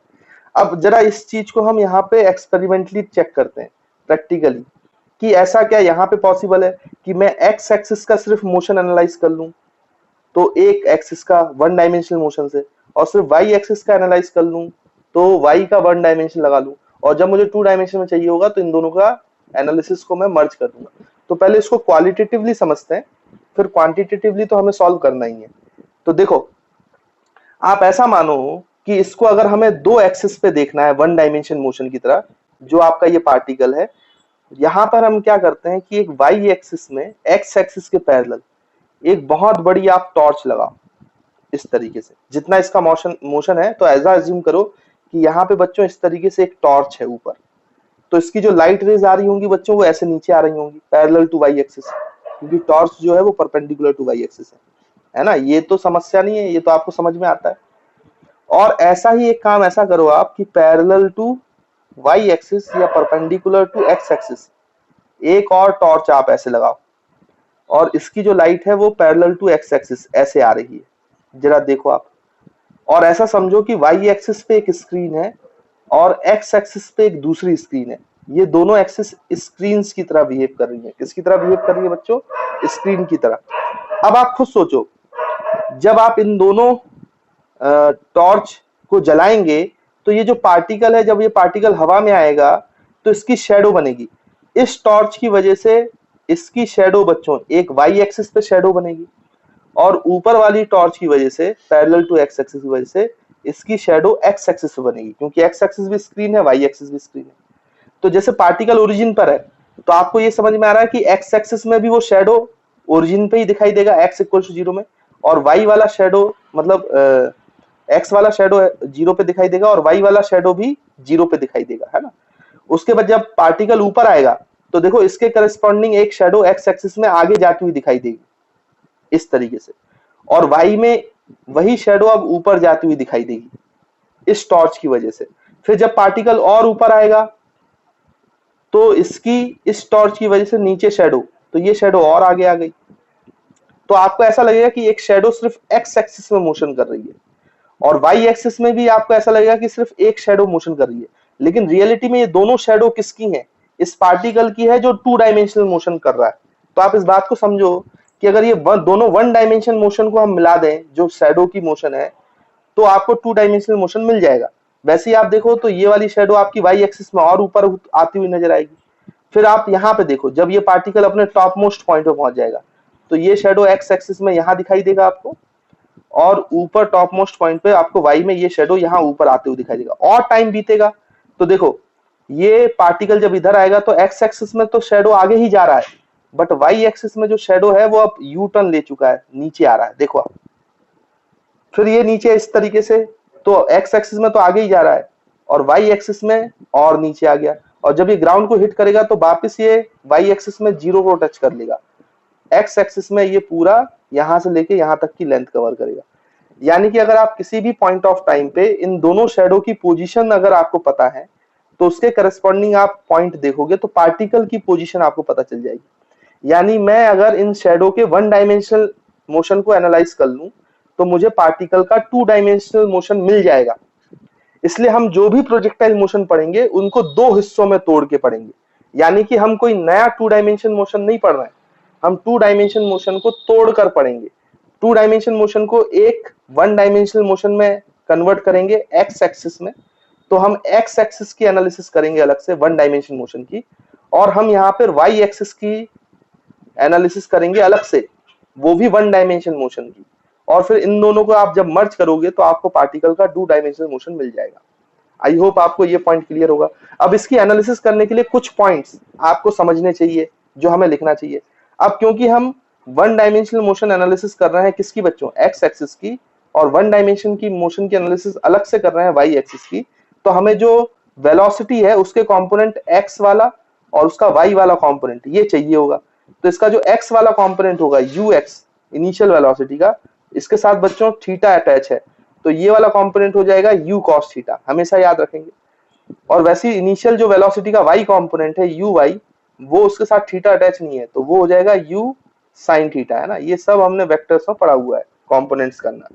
तो यहाँ पे जब x एक्सिस की बात करेगी तो इनिशियल वेलोसिटी इन x एक्सिस वो हो जाएगा बच्चों u cos थीटा, और इनिशियल वेलोसिटी इन y एक्सिस में जब एनालाइज करेंगे तो y एक्सिस की इनिशियल वेलोसिटी को दिया जाएगा u sin थीटा, है ना। तो ये हम आगे अब क्वांटिटेटिव एनालिसिस में ये सब चीजें करने वाले हैं। उसके बाद आप ध्यान से देखो तो इसमें जो एक्सेलरेशन ड्यू टू ग्रेविटी है तो वो तो बच्चों हमेशा नीचे की तरफ है, जी तो हमेशा नीचे की तरफ होगा, है ना। एक्सेलरेशन ड्यू टू ग्रेविटी वो डाउनवर्ड डायरेक्शन में, मतलब यहाँ पे जो एक्सेलरेशन है वो माइनस जी जे कैप है। माइनस जी जे कैप क्यों? क्योंकि अगर वाई एक्सिस को आपने जे कैप माना है तो नीचे की डायरेक्शन को हमने नेगेटिव माना हुआ है, तो नीचे की तरफ आपका क्या है बच्चों, जी है, इसलिए माइनस जी जे कैप। अच्छा ये जो एक्सेलरेशन है तो ये सिर्फ वाई एक्सिस में है बच्चों, देखो आप, तो इसको आप ए वाई लिखो, यानी कि जो आपका एक्सेलरेशन है वो केवल वाई एक्सिस में, that is minus G cap. तो एक्स एक्सिस में कितना एक्सेलरेशन है, एक्स में कोई एक्सेलरेशन है ही नहीं, एक्स एक्सिस में एक्सेलरेशन जीरो है बच्चों। यानी कि पूरे एक्स एक्सिस के मोशन के दौरान, पूरे एक्स एक्सिस में जब पार्टिकल मोशन कर रहा होगा, यानी एक्स एक्सिस वाली शेडो को आप देखोगे तो वो शेडो कांस्टेंट रफ्तार से भाग रहा है, वहां कोई एक्सेलरेशन नहीं है। यानी कि एक्स एक्सिस वाली शेडो का वेलोसिटी में कोई चेंज नहीं आएगा, एक्स एक्सिस वाली शेडो कांस्टेंट वेलोसिटी से आपको जाती हुई नजर आएगी। वेलोसिटी में चेंज किस में आएगा, वाई एक्सिस में। तो वाई एक्सिस वाली शेडो पहले ऊपर जाएगी, अब वैसे ही है ना ये कि आपने इनिशियली उसको यू वाई से फेंका कोई पार्टिकल तो ऊपर गया और यू टर्न लेके नीचे आया, ये मोशन अंडर ग्रेविटी में पड़ चुके हैं। इसलिए मैं बोल रहा हूं बार बार कि जिसका वन डायमेंशनल मोशन अच्छा होगा उसका टू डायमेंशनल मोशन कोई खराब कर ही नहीं सकता। बहुत अच्छे से आपको समझ में आएगा क्लैरिटी के साथ और बहुत अच्छे सवाल बनेंगे, है ना। इसलिए इसको ढंग से आपको वन डायमेंशन मोशन पढ़ाया गया है। तो यहाँ पे किसमें चेंज आएगा, वेलोसिटी में, आपकी वाई एक्सिस की वेलोसिटी चेंज करेगी लगातार। क्यों चेंज करेगी, क्योंकि एक्सेलरेशन जो है वो वाई में, एक्स में कोई एक्सेलरेशन नहीं है तो एक्स की वेलोसिटी पे कोई फर्क नहीं पड़ेगा, यानी एक्स एक्सिस वाली शेडो कांस्टेंट रफ्तार से चलेगी और वाई एक्सिस वाली शेडो की वेलोसिटी चेंज होगी। यानी अगर हम इसको यहाँ पे बना के देखें, मैं आपको एक और डायग्राम यहाँ पे बनाता हूँ और उसमें समझाता हूँ कि चल क्या रहा है सिचुएशन, तो आपको और थोड़ा सा फील आएगी। तो ये आपका एक्स एक्सिस हो गया बच्चों, ये वाई एक्सिस हो गया। तो ये आपने पार्टिकल को यू से फेंका ये एंगल थीटा पर, तो ये पार्टिकल ऐसे जाएगा, इसका पाथ तो ऐसा है भाई, है ना। अब इसमें आप ध्यान से देखो तो यहाँ पे जी जो है वो तो हमेशा नीचे डाउनवर्ड है, यहाँ भी यहाँ भी यहाँ भी हर जगह पर, है ना। और ये जो टॉप मोस्ट पॉइंट अटेंड करेगा वहां पे आपके वाई का मैक्सिमम हाइट हो जाएगी, ठीक। खैर उस पर हम चर्चा नहीं कर रहे हैं। अब यहाँ पे देखो आप, जब आप यहाँ पे चले थे तो यहाँ पे ये जो है ये यू एक्स है, मतलब यू कॉस थीटा, और ये वाला जो है इसकी रफ्तार वाई में भी कुछ थी, you why you sine theta. लेकिन जैसे ही आगे गए तो यहाँ पे जो है बच्चों, क्योंकि एक्सेलरेशन जो है जी नीचे की तरफ है तो वाई की जो वेलोसिटी है वो घटेगी, जबकि एक्स में कोई एक्सेलरेशन नहीं है तो ये यू एक्स ही रहा। लेकिन वाई की वेलोसिटी देखो, ये पहला वाला वेक्टर मैंने बड़ा बनाया था, उसके बाद वाला वेक्टर मैं थोड़ा छोटा बना रहा। इस वेक्टर से ये वेक्टर छोटा बनाने का मतलब ये है कि वाई की रफ्तार कम हो रही है क्योंकि एक्सेलरेशन अपोजिट डायरेक्शन में। फिर और आगे चलोगे तो यू एक्स तो कांस्टेंट रहेगा, देखो ये वेक्टर की लेंथ सेम बना रहा हूं क्योंकि ये कांस्टेंट है, जबकि आपका वाई वाला जो है बच्चों वो और कम हो जाएगा तो उसका वेक्टर और छोटा हो जाएगा। ये वी वाई धीरे धीरे कम हो रहा है, कम हो रहा है, कम हो रहा है। फिर जब ये टॉप मोस्ट पॉइंट पे जाएगा तो यहाँ पर यू एक्स तो उतना ही रहेगा जितना पहले था क्योंकि ये कांस्टेंट रफ्तार से चल रहा, और वी वाई यहां पे बच्चों जीरो हो जाएगा। देखो वाई एक्सिस में, वाई एक्सिस वाली शेडो तो यू टर्न ले रही है ना, तो वाई एक्सिस में जब शेडो यू टर्न लेगी तो यू टर्न लेते समय ये जो शेडो है ये इंस्टेंटेनियस रेस्ट पे रहेगी यहाँ पे, यानी कि वाई की रफ्तार टॉप मोस्ट पॉइंट पर वाई डायरेक्शन में जो वेलोसिटी है वो जीरो होगी क्योंकि एक्सेलरेशन स्पीड घटा रहा था। तो टॉप मोस्ट पॉइंट पर वी वाई जो है बच्चों वो जीरो हो गई, लेकिन यू एक्स है अभी भी, यू एक्स है। फिर उसके आगे की पॉइंट की बात करें तो उसके आगे के पॉइंट में जो है बच्चों यू एक्स तो उतना ही रहेगा, वो तो कांस्टेंट है क्योंकि एक्स में कोई एक्सेलरेशन नहीं। लेकिन यहाँ जीरो के बाद अब ये पार्टिकल नीचे आ रहा है तो यू जो आपका पार्टिकल की वेलोसिटी है वाई एक्सिस में शेडो की वो नीचे आती हुई नजर आएगी, मतलब वाई में जो शेडो की वेलोसिटी है वो डाउनवर्ड हो जाएगी नीचे की तरफ ऐसा। अब देखो नीचे की तरफ वी वाई हो गया है और जी भी नीचे की तरफ है तो अब वाई की वेलोसिटी बढ़ती हुई नजर आएगी, मतलब ये शेडो और तेजी से आएगा जैसे जैसे नीचे आएगा। तो यू एक्स तो वैसा ही है लेकिन वी वाई और बढ़ गया, और फाइनली यू एक्स की रफ्तार तो वही थी but V Y U Y जो है वो मैक्सिमम हो गया अपना, मतलब वी वाई, और ये उसी के बराबर हो गया यू वाई के बराबर जो इनिशियल थी। क्योंकि आपको पता है मोशन अंडर ग्रेविटी में जितनी रफ्तार से आप इसको फेंकते हो तो जब वो ग्राउंड में टकराता है तो उतनी रफ्तार से नीचे आता है, तो यू वाई से आपने ऊपर फेंका था तो यू वाई से नीचे आएगा। आई होप बच्चों आपको ये पॉइंट क्लियर होंगे, ये पूरा वेलोसिटी वेक्टर का डायग्राम समझ में आ रहा होगा और वेलोसिटी के साथ कैसा चेंज हो रहा है। अब ये बेसिकली आपने वन डायमेंशनल मोशन कर लिया, एक्स का अलग एनालिसिस कर लिया, वाई का अलग एनालिसिस कर लिया। अब किसी भी टाइम पर मान लो इस टी टाइम पर पार्टिकल यहाँ है तो आपको नेट वेलोसिटी निकालना है। तो आपको पता है यूएक्स तो चेंज होने वाला नहीं है, बट वी वाई चेंज हो जाएगा, वी वाई की कुछ वैल्यू हो जाएगी कम। तो इसका जो रिजल्टेंट है बच्चों वो इसके टेंजेंट में आता है, जो नेट वेलोसिटी है टू डायमेंशन की। तो टू डायमेंशनल वेलोसिटी निकालना है तो आपने वन डायमेंशन की एक्स एक्सिस की निकाल ली, वन डायमेंशन की देखो ये यू एक्स निकाल ली, यहां बना लेते हैं, और ये वी वाई अलग से निकाल दी है वाई एक्सिस की। अब इन दोनों का रिजल्टेंट ले लो, तो टू डायमेंशन की वेलोसिटी आ जाएगी वी। तो नेट वेलोसिटी आप लिख सकते हो एक्स डायरेक्शन की वेलोसिटी का स्क्वायर प्लस वाई डायरेक्शन की वेलोसिटी का स्क्वायर। तो देखो ये टू डायमेंशनल मोशन बन गया। मैं यही कह रहा हूं आपसे बार बार कि आपका अगर वन डायमेंशन मोशन अच्छा है तो आप टू डायमेंशन मोशन को बहुत अच्छे से समझ सकते हो। आप पूरे टू डायमेंशन मोशन को दो एक्सिस में तोड़ दो, एक एक्स एक्सिस और एक वाई एक्सिस। तो एक्स एक्सिस वाला जो मोशन होगा वो एक्चुअली में कांस्टेंट वेलोसिटी वाला होगा, और कांस्टेंट वेलोसिटी को एनालाइज करना तो बड़ा ही आसान है। और वाई एक्सिस में है वो मोशन अंडर ग्रेविटी जैसा होगा, जो हमने पहले पढ़ा हुआ है, तो उसको भी एनालाइज करना बहुत आसान है। फिर इन दोनों को मर्ज कर दें तो हमें टू डायमेंशनल मोशन की वैल्यू मिल जाएगी। और किसी भी पॉइंट पे जो नेट वेलोसिटी होती है बच्चों वो टेंजेंट होती है, पाथ के टेंजेंट, है ना। ये मैंने आपको पहला जब टू डायमेंशन मोशन स्टार्ट किया था तब मैंने आपको पहले ही बताया था। तो अगर इस पॉइंट पे वेलोसिटी की डायरेक्शन बोलना है नेट, तो इससे टेंजेंट खींचना पड़ेगा। तो this is the net direction of velocity, क्योंकि आपका वी वाई नीचे होगा, यू एक्स ऐसे होगा, तो इन दोनों का रिजल्टेंट टेंजेंट होगा इस तरीके से। एक बात और इसमें इंपॉर्टेंट याद रखना है बच्चों, ये क्वेश्चन पूछा जाता है कि जब पार्टिकल हाईएस्ट पॉइंट पे होता है ना, हाईएस्ट हाइट पर होता है, तो क्या नेट वेलोसिटी जीरो होती है? तो ये जो स्टेटमेंट है ये गलत है। नेट वेलोसिटी जीरो नहीं होती। बच्चे एक गड़बड़ करके आ जाते हैं, नेट वेलोसिटी जीरो नहीं है, आपका वाई कंपोनेंट की वेलोसिटी जीरो है, बट एक्स की वेलोसिटी थोड़ी ना जीरो है, वो तो कांस्टेंट है। तो नेट जो है वो तो इसका स्क्वायर प्लस इसका स्क्वायर है। तो टॉप मोस्ट पॉइंट पे जो नेट वेलोसिटी है वो एक्चुअली में यू एक्स के बराबर है, नॉट जीरो। तो नेट वेलोसिटी जीरो नहीं है बच्चों हाईएस्ट पॉइंट पर, है ना, एट हाईएस्ट पॉइंट। ये बात आप याद रखना, है ना। तो काफी सारे पॉइंट्स मैंने बता दिए हैं, लेकिन आई होप आपको समझ में आया होगा। तो नेट वेलोसिटी जीरो नहीं होती है, ये this is wrong. Y component उसका जीरो होता है, जो वाई वाली शेडो है, और यू एक्स जीरो नहीं होता है। तो नेट तो इन दोनों का सम है ना, तो यू एक्स के बराबर होगा। जब ये जीरो रखोगे तो under root U X square U X के बराबर आएगा। तो ये हाईएस्ट पॉइंट पर आपका जो वेलोसिटी है बच्चों वो यू एक्स के बराबर होता है। तो आई होप आपको छोटे छोटे पॉइंट्स में क्लैरिटी होगी। क्वालिटेटिव जो एनालिसिस हमने की है वो समझ में आया होगा। अब इसका हम क्वांटिटेटिव एनालिसिस करेंगे, और इसमें जितने भी चीजें पूछी जा सकते हैं उन सबका मैं आपको डेरिवेशन कराऊंगा। तो पहले इसको नोट कर लो, फिर आगे बढ़ते हैं। तो स्टूडेंट्स अब हम इसका पूरा क्वांटिटेटिव एनालिसिस करेंगे, मैथमेटिकल एनालिसिस करेंगे, है ना। तो देखिए जैसा फर्स्ट केस चल ही रहा है अभी भी, तो ये आपका एक्स एक्सिस हो गया, ये वाई एक्सिस हो गया। ऑब्लिक प्रोजेक्टाइल है तो आपने उसको ऐसे फेंका हुआ है यू से एंगल थीटा पर। तो आप जानते हैं कि वो कुछ इस तरीके का पाथ कवर करेगा, है ना। तो मैं आपको पहले इसमें कुछ चीजें बता देता हूं जो हमें निकालनी है ना। तो आप इसके दो कंपोनेंट कर लेते हो, एक you x you cos theta है वो हम लिख लेंगे बाद में, और एक आपका यू वाई जो है वो यू साइन थीटा है, वो भी हम बाद में लिख लेंगे। तो दो हमने एक्सिस में तोड़ दिया है। अब इसमें देखो एक तो ये कुछ मैक्सिमम हाइट रीच करता है, तो पहला चीज तो आपको मैक्सिमम हाइट पूछ सकता है, तो वो हमें निकालने की जरूरत है।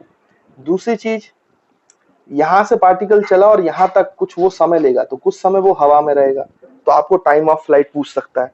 फिर ये पूछेगा कि भाई ये जो ट्रेजेक्ट्री है इसका इक्वेशन क्या है, ये किस टाइप की ट्रेजेक्ट्री है। हालांकि हमने पहले ही पढ़ लिया कि पैराबोलिक है, लेकिन वहां पे इसको प्रूफ करना है, तो इक्वेशन ऑफ ट्रेजेक्ट्री निकालना पड़ेगा। यानी किसी भी पॉइंट पर इसका एक्स और वाई का जो कोऑर्डिनेट है उनके बीच में रिलेशन, तो वाई एक्स का रिलेशन आएगा तो इक्वेशन ऑफ ट्रेजेक्ट्री हमें मिल जाएगी, तो वो निकालना है। तो इक्वेशन ऑफ ट्रेजेक्ट्री पूछी जा सकती है, मैक्सिमम हाइट पूछी जा सकती है, टाइम ऑफ फ्लाइट। अच्छा, जब पार्टिकल इनिशियली ओरिजिन से चल रहा था तो इसने एक्स एक्सिस में कुछ डिस्प्लेसमेंट कवर किया है पूरे मोशन के दौरान। एक्स एक्सिस में हॉरिजॉन्टल डायरेक्शन में उसने कुछ डिस्प्लेसमेंट कवर किया है। ये हॉरिजॉन्टल जो डिस्प्लेसमेंट होता है पार्टिकल के मोशन के दौरान, इसको रेंज कहा जाता है, कैपिटल आर से डिनोट करते हैं। फिर किसी भी पॉइंट पर आपको वेलोसिटी निकालने को बोला जा सकता है कि नेट वेलोसिटी क्या है। तो आपको वैसे मैंने बताया था, वो हम फिर से निकालेंगे कि यू एक्स निकालें, वी वाई निकालें, इन दोनों का वेक्टर सम लें, तो नेट वेलोसिटी। या हॉरिजॉन्टल के साथ नेट वेलोसिटी का जो एंगल है वो लगातार चेंज हो रहा है, यहाँ थीटा था, फिर ये चेंज हो रहा है चेंज हो रहा है, तो यहाँ पे कुछ एंगल होगा, मान लो बीटा, तो ये एंगल निकालने को बोल सकता है। फिर आप किसी भी पार्टिकल किसी भी टाइम पर किसी पॉइंट पर है तो इनिशियल से उसका डिस्प्लेसमेंट क्या है, उसका डिस्टेंस क्या है, तो ऐसे बहुत सारी प्रॉपर्टीज आपसे पूछी जा सकती है।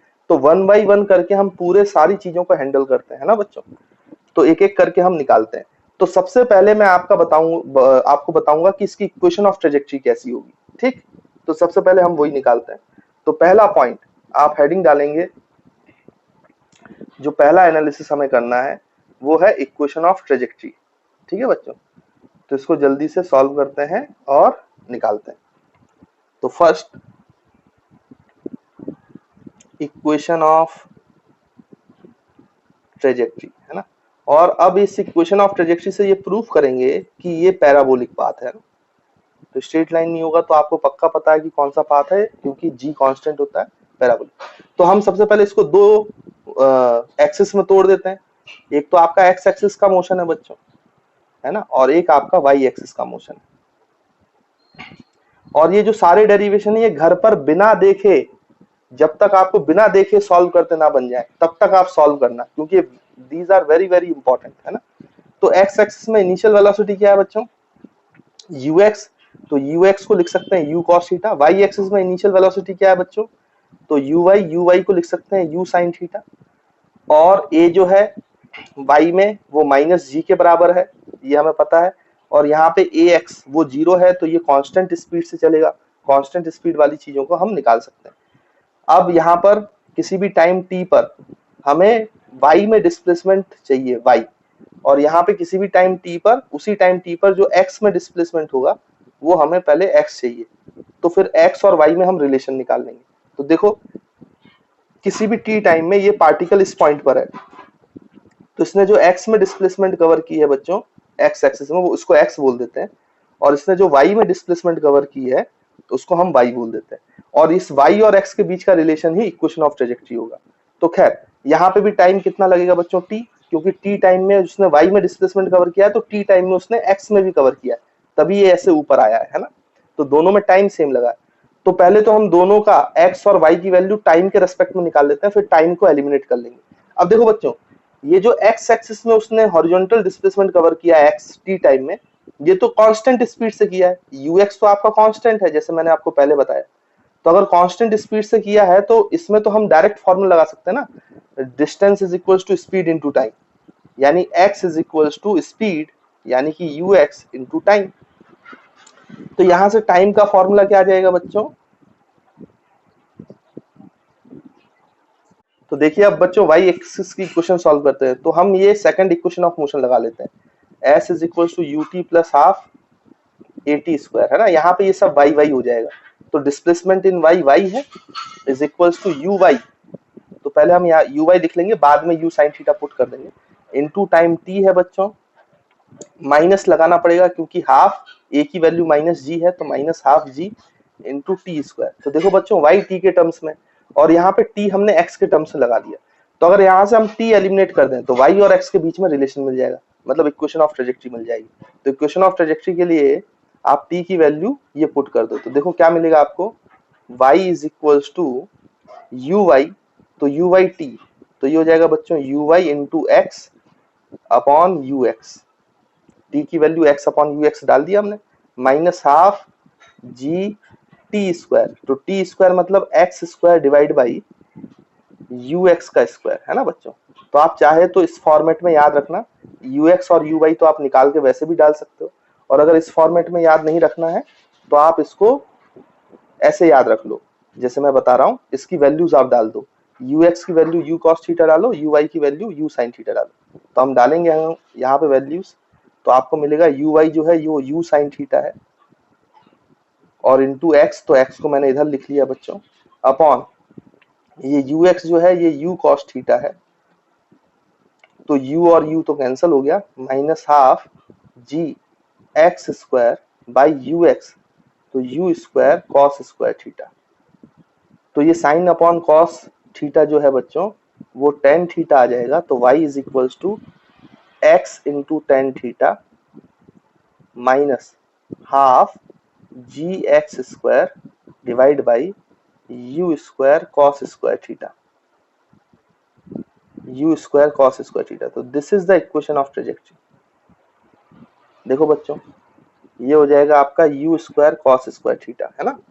तो x tan theta minus half जी एक्स स्क्वायर और u square cos square theta. देखिए ये आपको इक्वेशन दिखाई दे रही है। अब आप इस इक्वेशन को जरा एनालाइज करो अच्छे से। हमने देखो ग्राफ्स पढ़े थे, तो इस इक्वेशन को अगर आप एनालाइज करते हो तो आपको ये बात समझ में आएगी कि यहाँ पे x की मैक्सिमम पावर 1 है, देखो x की मैक्सिमम पावर 2 है, x की मैक्सिमम पावर 2 है और y की मैक्सिमम पावर 1 है। तो मैंने आपको बताया था कि अगर एक की मैक्सिमम पावर 2 है और दूसरे की मैक्सिमम पावर 1 है तो ये पैराबोला होता है। देखो ये इक्वेशन ऑफ ट्रेजेक्टरी प्रूफ कर रहा है। तो आप यहाँ पे बोल सकते हो the trajectory of particle is the trajectory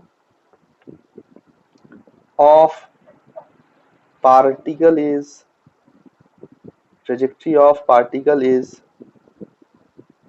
parabola. तो देखो वो चीज आपकी प्रूफ हो रही है। स्ट्रेट लाइन नहीं है तो कौन सा पाथ है ये बच्चों? पैराबोलिक पाथ है। तो इसकी ट्रेजेक्टरी पैराबोला, ये आपको इक्वेशन डिफाइन कर रही है, इक्वेशन आपको ये बता रही है ना। तो ये इक्वेशन ऑफ ट्रेजेक्टरी बहुत इंपॉर्टेंट होती है बच्चों, तो इसको अच्छे से याद रखिएगा, है ना। तो क्या वैल्यू होती है फिर से मैं आपको बता दूं, y is equal to X tan theta minus half ji x square upon U square cos square theta, है ना। तो ये पहला डेरिवेशन। देखिए बच्चों, ये क्वेश्चन आपसे पूछा गया है कि y is equal to root three X minus X square. तो आपको इक्वेशन देख के पहले तो ये पहचानना होता है। अब ये क्वेश्चन में नहीं देगा कि इक्वेशन ऑफ ट्रेजेक्टरी है, अभी तो आप देख के पहचान जाओगे क्योंकि आपने इक्वेशन ऑफ ट्रेजेक्टरी अभी पढ़ी है। लेकिन जब बच्चे वहां पे सॉल्व करने जाते हैं तो वो पहचान नहीं पाते कि इक्वेशन ऑफ ट्रेजेक्टरी, तो ये क्वेश्चन उनको टफ लगता है ना, रिकॉल नहीं कर पाते वो। तो इसको आप ध्यान रखना ये छोटी छोटी बातों पर। तो आपको इक्वेशन देख कर समझ में आना चाहिए कि क्या इक्वेशन है। तो यहाँ पे y और x में रिलेशन है तो आपको समझ में आया कि इस फॉर्मेट का ही है ये। तो इक्वेशन ऑफ ट्रेजेक्टरी है। तो इसमें आपसे दो चीजें पूछा है कि एंगल ऑफ प्रोजेक्शन क्या होगा प्रोजेक्टाइल का, मतलब इनिशियल एंगल जो थीटा है हॉरिजॉन्टल के साथ, और इनिशियल स्पीड क्या है, मतलब u फाइंड आउट करना है। तो देखो सॉल्यूशन बड़ा सिंपल है, आप इसको कंपेयर करो जो आपकी ओरिजिनल इक्वेशन ऑफ ट्रेजेक्टरी है प्रोजेक्टाइल की, that is x tan theta minus half g, और यहाँ पे 1 चाहो तो आप u square cos square theta लिखो और इसके ब्रैकेट में आप एक्स स्क्वायर लिखें, है ना। तो इससे फायदा क्या होगा कि कंपैरिजन में आसान होगा। अब देखो एक्स के साथ जो टर्म है यहाँ टेन थीटा है, तो टेन थीटा की वैल्यू क्या है, रूट थ्री। तो टेन थीटा अगर रूट थ्री होता है तो थीटा तो आपको मिल गया 60 डिग्री। तो पहला आंसर एंगल ऑफ प्रोजेक्शन, बड़ा ही सिंपल सा। फिर दूसरा देखो, एक्स स्क्वायर का जो कोफिशिएंट है वो ये पूरा है यहाँ पर, और यहाँ पे वो एक्स स्क्वायर का कोफिशिएंट 1 है। तो कंपेयर करें तो half into G multiplied by 1 upon U square cos square theta. अच्छा थीटा की वैल्यू 60 डिग्री डाल लो क्योंकि वो तो हम निकाल ही चुके हैं, इज इक्वल टू 1। इसका एक्स स्क्वायर का कोफिशिएंट 1 है। तो इसको आप कंपेयर करें भाई, देखो आप, तो अगर यहाँ पे आप सारी वैल्यूज पुट करेंगे ये आपका 10/2 हो जाएगा, जी की वैल्यू 10 ले ली, अपॉन 1 अपॉन बच्चों यू स्क्वायर, यू तो निकालना है, और कॉस 60। तो कॉस 60 आप जानते हो कितना होता है भाई, कॉस 60 होता है 1/2, तो उसका स्क्वायर, तो ये हो जाएगा 1/4।